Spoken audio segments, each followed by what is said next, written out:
Hello, I'm Tina Krause, Executive Director for Hospitality House. And I'm Todd Carter, Director of Development at Hospitality House. And welcome to Blue Ridge Mountain Club, the place that invented social distancing. Normally, we would be welcoming you to our annual Hope Luncheon event, but today we would like to ask you to join us for the first virtual Hope Survives event.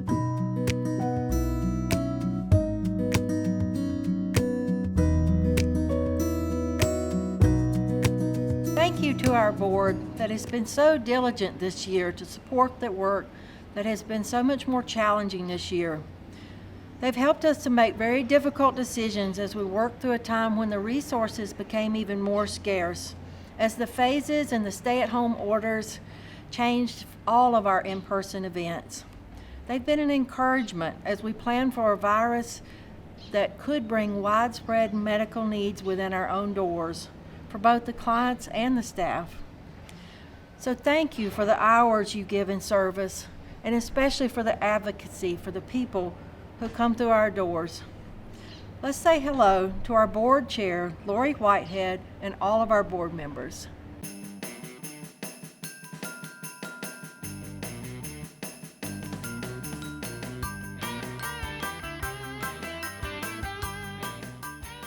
Hey, I want to say thank you to our sponsors, Blue Ridge Mountain Club, David Patrick Moses, and A1 Vacuums. We are so appreciative of their support during this very challenging time. We couldn't be doing this without them. And thanks to all of you who bid during our first ever online auction. I really hope you got what you wanted and are going to be getting something magnificent very, very soon. Now, for those of you who've been here before, normally we wait until the end of the program to ask you for a gift. But as you can see, we have to do things a lot differently this year. So throughout this broadcast, you will see a variety of ways to give that'll pop up on your screen. Think of this as our virtual modern day telethon, Jerry Lewis not included. Just give when you're inspired and ready, and you can donate on Venmo at HOSPHOUSE or PayPal at paypal.me/HOSPHOUSE. Or Cash App, HOSPHOUSE. Or you can text HOSPHOUSE to 707070. I'm going to say that again because I've always wanted to have a way for people to give via text. HOSPHOUSE to 707070. Or you can go online to hosphouse.org. That's HOSPHOUSE.org.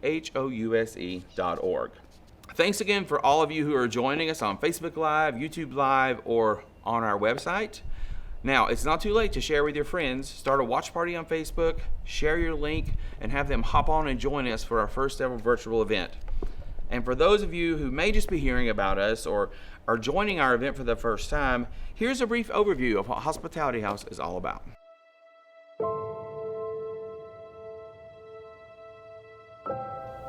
I would either be dead or hopeless, be wanting to die. There would have been no hope for me other than this. I somehow just landed here, and thank God I did.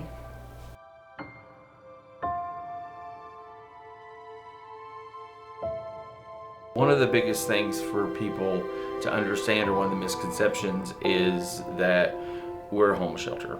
And yes, we do shelter people in the storm, but we're really a housing agency that provides housing, hunger relief, and crisis assistance to keep people from becoming homeless. I put my head, where I would drink a lot.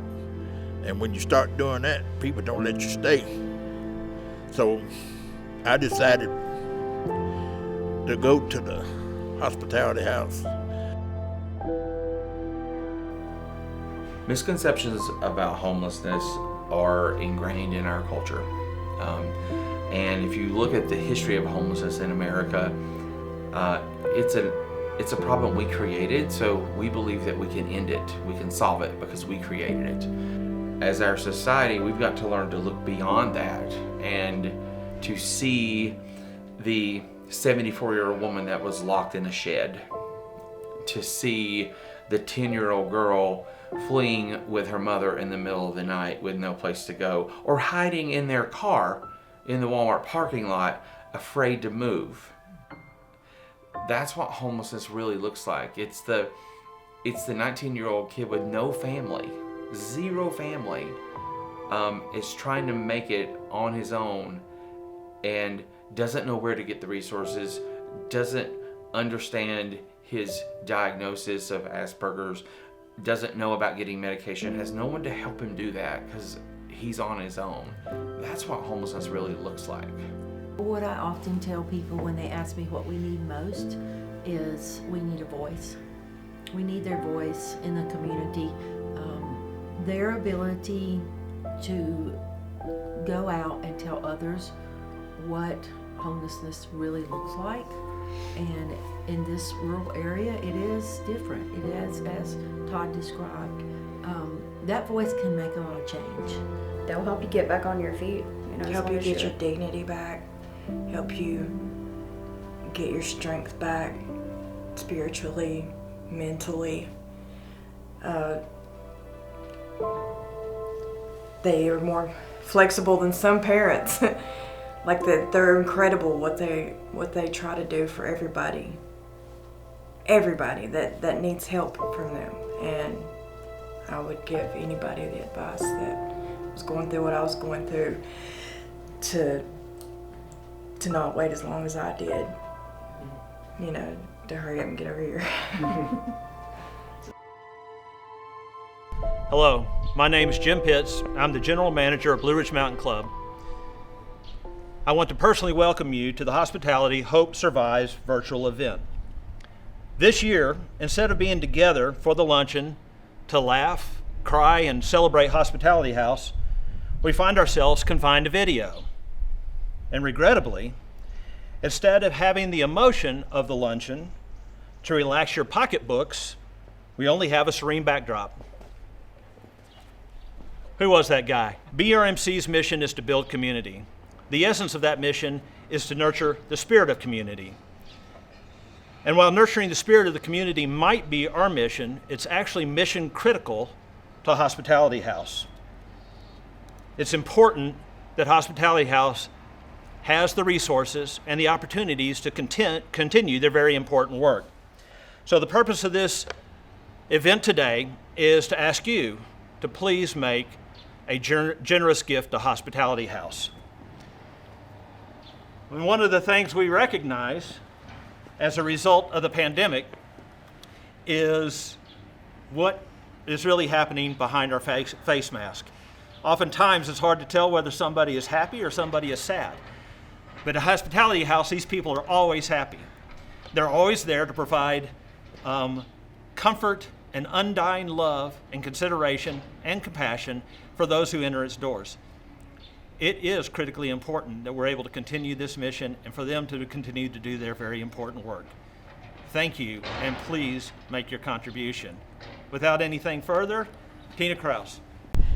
Thank you, Jim Pitts, for your continued support from Blue Ridge Mountain Club to Hospitality House. It takes a unique individual to dedicate your service to the work we do. We share the success of people when they move out on their own. 85 people so far this year. I've seen a level of dedication that far exceeds most employees. As I took calls during the middle of the night from staff who were walking the greenway throughout the night looking for one disabled client who did not come home.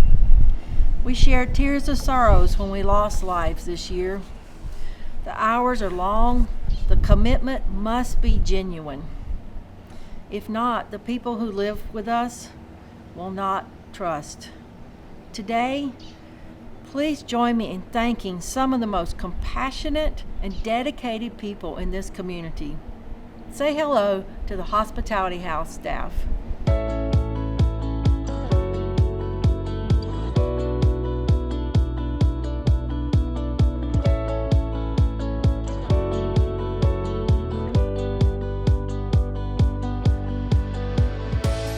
Every year, I have the honor of announcing an award that is given to one staff member who has gone above and beyond throughout the entire year. This person started early with the agency in 2015, working as a student on a service learning project. After graduation from Appalachian State, they applied for a more long-term project as a 2-year AmeriCorps Vista. We saw something very different in this young person, a level of leadership and dedication to our mission that's not often seen in a person at that early age. As the AmeriCorps Vista project came to an end, we knew we had someone that we needed to keep on staff. We wanted him to be a part of our team. As a full-time staff member, he's continued to live out that mission, placing first the value of dignity and respect for people experiencing homelessness. I can hear him in his office talking right now, saying to people, "I care about you." The level and trust and relationship that he's been able to build with people is remarkable. As I wrote this, I felt my own tears coming as I recalled him moving a man who'd been homeless and outdoors for several years into his own apartment in permanent supportive housing. This man didn't have much. In fact, all he had was a backpack. But amazingly, the back of this staff member's truck was full, as he had collected just enough items, including a bed, towels, the essentials that any of the rest of us would have, so that this man could move in that evening and call that place home. I watch this happen every day, just a part of the job, making a difference and truly caring about people as they cross his path. This year, the Above and Beyond Award goes to Ethan Flynn. I can hear him in his office talking with people and saying, "I care about you." The level of trust and relationship that he's been able to build with people has made the difference. As I wrote this, I felt my own tears as I recalled him moving a man who'd been homeless and outdoors for several years into his own apartment. He didn't have much, just a backpack. But amazingly, the back of this staff member's truck was full. He'd collected just enough things to make him feel like he was moving home. I've watched this happen every day, just part of the job, making a difference and truly caring for the people who cross his path. This year, the Above and Beyond Award goes to Ethan Flynn.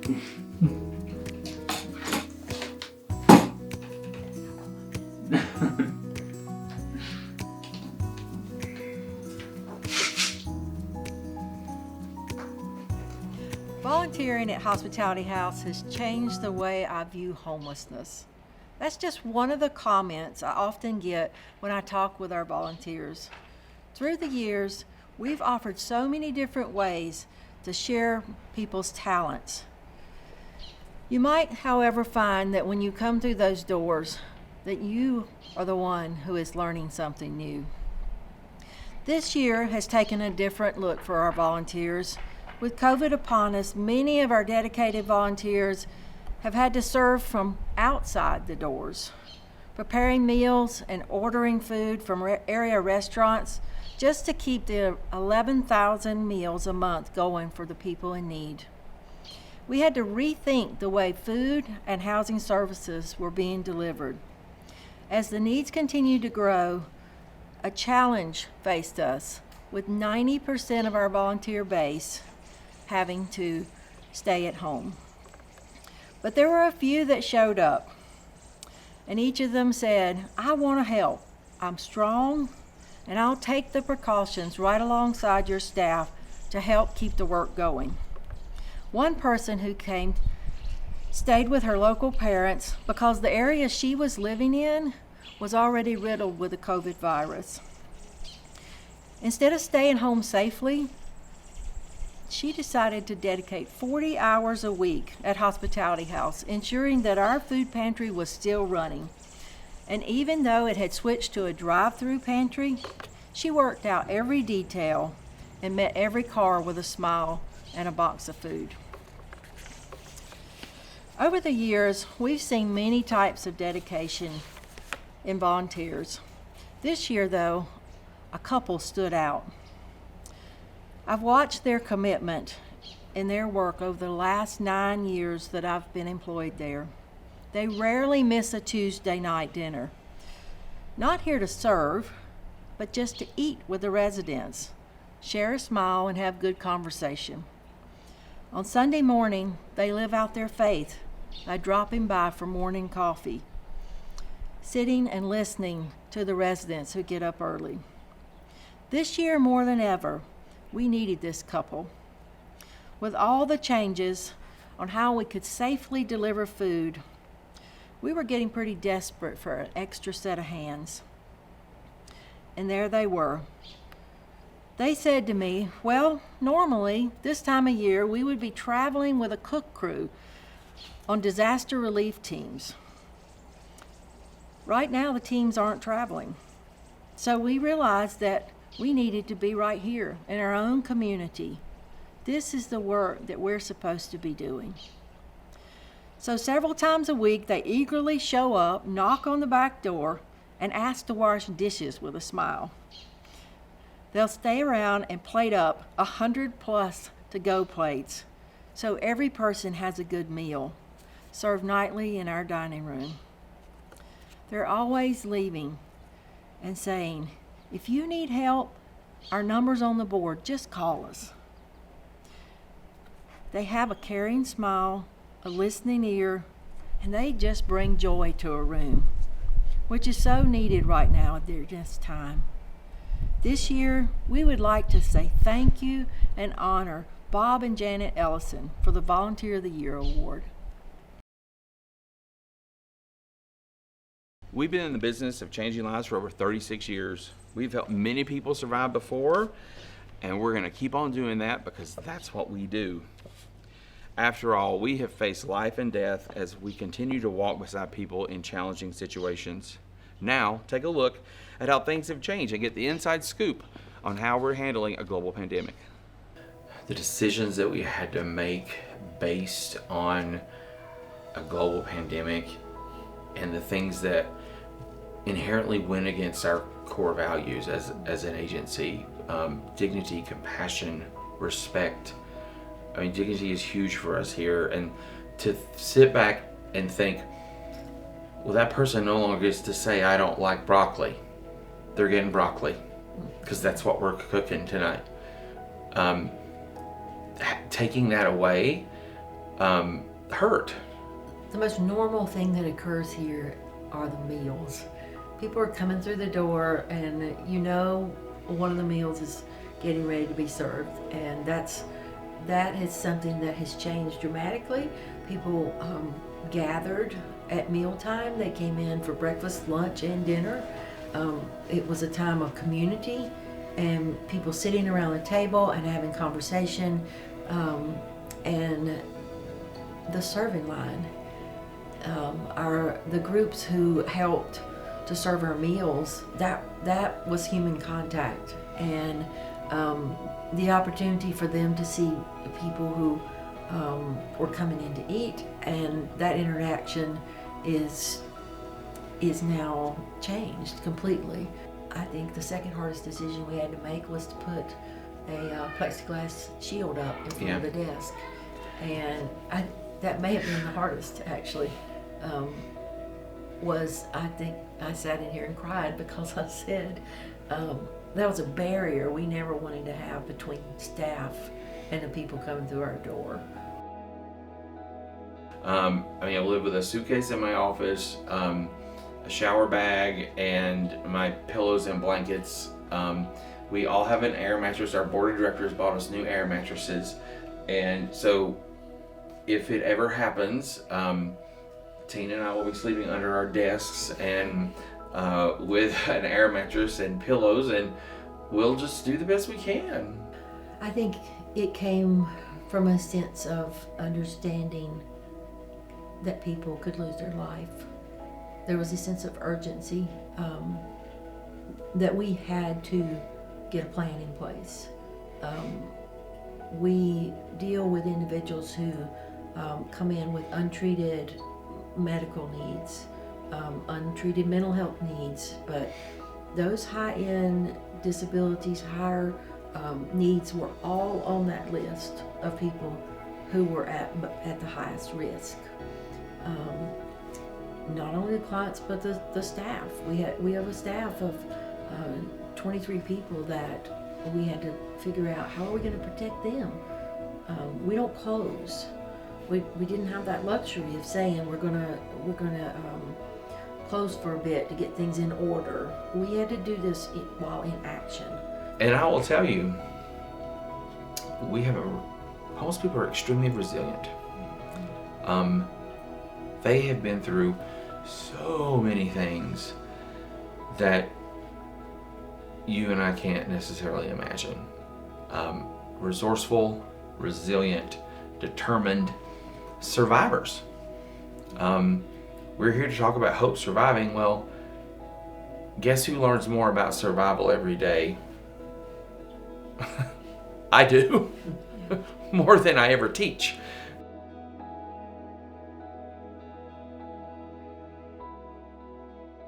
If there's one thing a person who's experiencing homelessness knows, it's survival. Every hour could be spent looking for a place to lay your head down. The place you camped last night drew strangers who looked longingly at the blankets as you unrolled them. You no longer feel safe, so it's time for you to move on. It could be enduring the cold, wet weather as you make your way across the icy greenway, wearing the worn shoes that you were given to start this new job, hurrying to beat the dark as you make your way back to the shelter for another night's stay. You may have survived the abuse of your own adult children, who continue to take your Social Security check each month while putting you out of the car at the door of the shelter, letting you know that they'll be back next month so that you can sign that check for them again. Survivors also can be very young. As you listen to your mom on her phone say, "I don't know where we're going next. He'll find us no matter where we go." She presses closer with her small body to her mom's knee, remembering that he shouted last time, "If you leave, you will not live to see the sunrise." Her young face watches the sky closely for the sun to come up. Survivors can be lonely as they lay in the hospital bed with doctors and nurses speaking all around them. The news is not good for you. You don't really understand all the words that they're saying, but you do feel the sting when one of them says, they don't have a family to notify. They're from Hospitality House. You've survived worse. Why don't they just ask you? If you could speak right now, you would tell them, your family is Hospitality House. Just call them, please. So many stories of survival. Is that how we see people living with homelessness? As survivors? Or do we have our own opinion? Do we look beyond the appearance, the anger, and the defensive behavior? Do we see a boy who wanted to finish high school, learn to drive, or have his own car like all the other kids? Or do we see a man with dull eyes who's lived with years of substance abuse?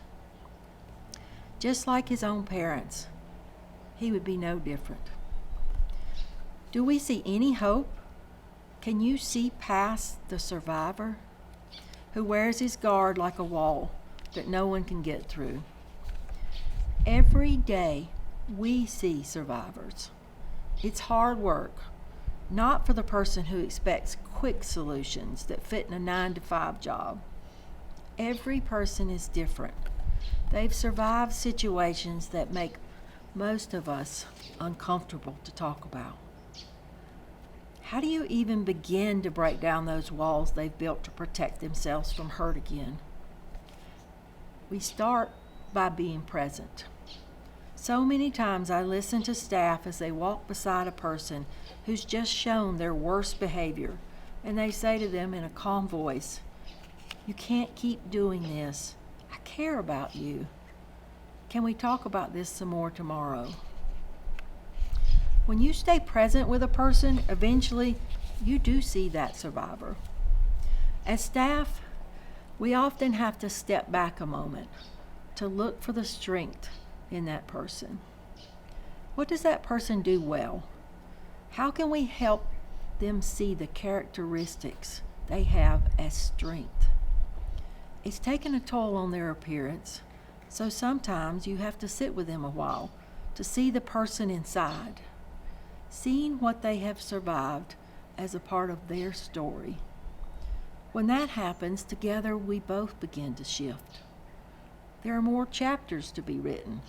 They go beyond the pain and the broken pieces. That's not what has defined them. But that level of strength that they have built is where they have survived. It's that strength that we are looking for as they enter the doors of Hospitality House. Today, we want you to listen to the chapters that have built the lives of these survivors. These chapters are not finished, so sit with them and be present. There's hope in these stories. Well, I came up here from Raleigh, and at first I was sleeping on the streets. I have nothing to be ashamed of, because I put my head, where I would drink a lot, and when you start doing that, people don't let you stay. People always say that I'm resilient, and sometimes I'm tired of being resilient. I'd probably be dead somewhere, OD'd. If not dead, then I would still be in active addiction. And I wouldn't have my kids, I wouldn't have a home, I wouldn't have anything going for me. I overcome drug addiction, I overcome homelessness. Cancer, bipolar disorder, being homeless. And we're happy. We've overcome so many roadblocks in our life, and life's amazing. Surviving to me means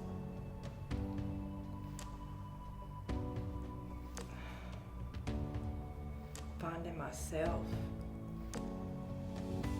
being strong. You have to have strength after going through all the things that you've been through to know that you survived and be like, whoa. And I think just being able to do all this will be motivation for the kids, to follow in our footsteps and to do, we've shown them what not to do, but I think, they will see us succeed, and that will want them to succeed. And that's the main thing to me, is that I want to show my kids what, that everything is possible if you just try.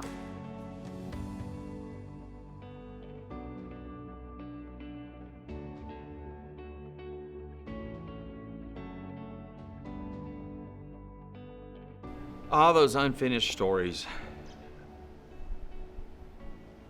the stories that are being rewritten, the lives that are being changed, the questions that we might ask of those who walk through our door. Who do you say I am? Do you have any idea what I've survived? This is what we do. I like to call it personal victory. We're in the business of personal victory and helping people reach that goal. And we can't do that without your support.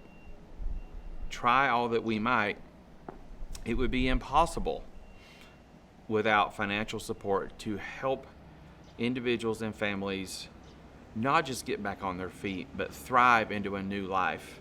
Write that different story. The one that involves happiness, fulfillment, and personal victory.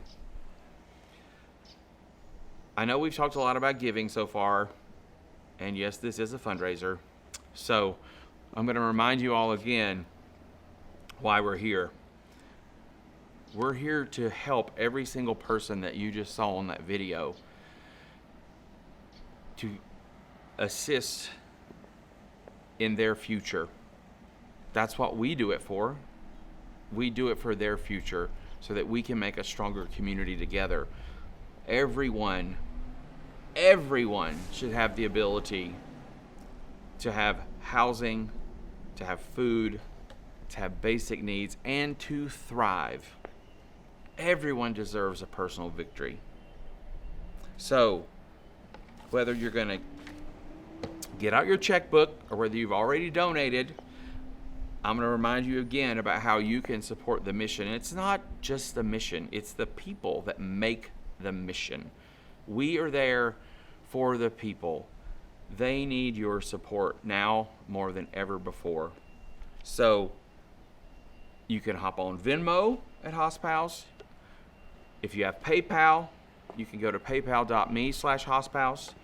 You can Cash App HOSPHOUSE. You can write a check and send it to P.O. Box 309, Boone, North Carolina, 28607. You can go online to our website at hosphouse.org, or the thing you've all been waiting for, the thing I'm most excited about, is you can text us right now. HOSPHOUSE to 707070 to text us your donation. Make a gift and make someone's life a lot better. Thank you again for joining us for our first ever virtual event. If you've missed any or part of this and want to share it, you can click on this link below, or you can join our email list by going to our website, and we're going to be sending the whole thing back out by email. And finally, we want to remind everyone that during this uncertain time, it's really important that we all do our part and follow the 3 W's. To wait 6 feet apart, to wash your hands, and to wear a mask, and show your love for your fellow community members.